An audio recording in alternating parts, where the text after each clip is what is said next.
All right, today we are diving headfirst into one of the most iconic, bizarre, and, let's be honest, beloved science fiction novels ever written, Douglas Adams' The Hitchhiker's Guide to the Galaxy.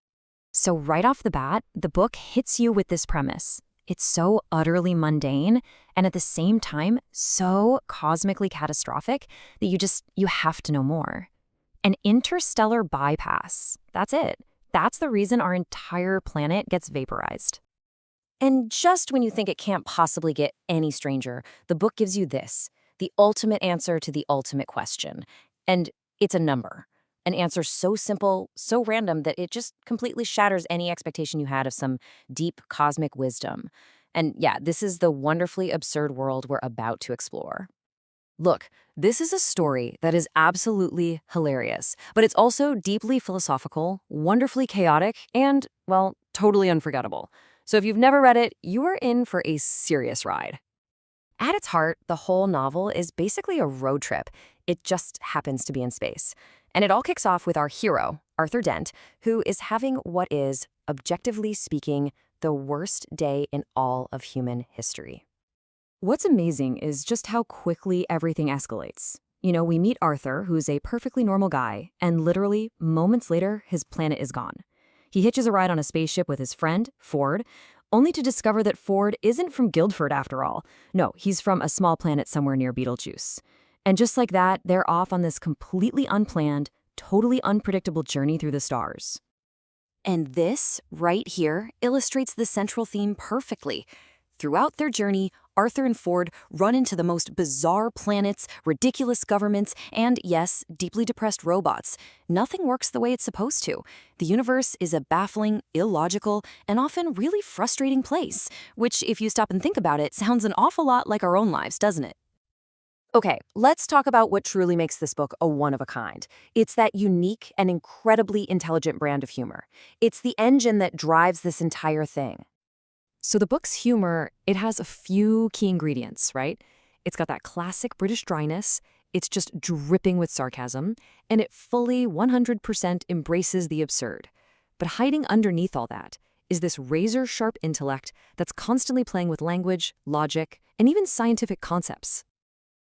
So much science fiction is all about epic space battles and these grand, super serious stakes. Hitchhiker's Guide, on the other hand, uses its setting to poke fun at, well, everything. It's a satire that takes aim at bureaucracy, the pretensions of intellectualism, and our own inflated sense of importance in the universe.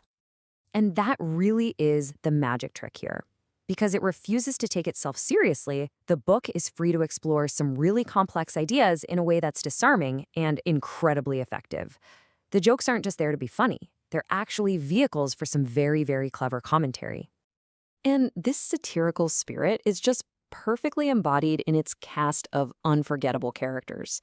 They're not just quirky personalities, they are walking, talking critiques of human and not-so-human nature. I mean, take Marvin, the paranoid android. The guy's brain is the size of a planet, but all that cosmic awareness has just left him cripplingly bored and depressed. Or how about Zaphod Beeblebrox, the two-headed president of the galaxy who is vain, impulsive, and completely unqualified for his job? Sound familiar to anyone? So the reason these characters feel so over the top is because, well, they're supposed to be. They're caricatures designed to hold up a mirror to our own vanities, our anxieties, and our own absurdities. That exaggeration, that's the heart of the satire. But listen, this book isn't just a collection of gags. Underneath that hilarious surface, Douglas Adams is really wrestling with some of the biggest questions we can possibly ask. It's the question philosophers have been debating for centuries, right? In a universe this vast and this chaotic, does our brief little existence on this tiny planet actually mean anything?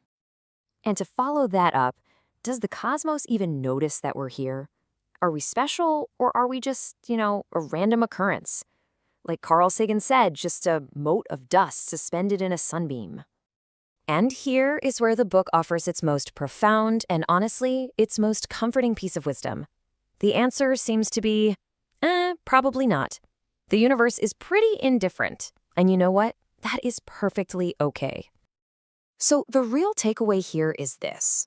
Instead of getting down about a lack of some inherent cosmic purpose, the novel suggests that we should just embrace the chaos, laugh at it, find joy in the sheer randomness of it all.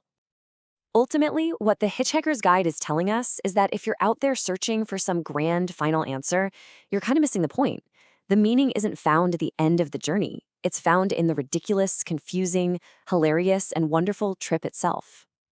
And so, we're going to leave you with the two words printed in large, friendly letters on the cover of The Hitchhiker's Guide to the Galaxy itself. When you're facing cosmic annihilation, bureaucratic absurdity, or just plain old existential dread, it is perhaps the only piece of advice that truly matters. Don't panic.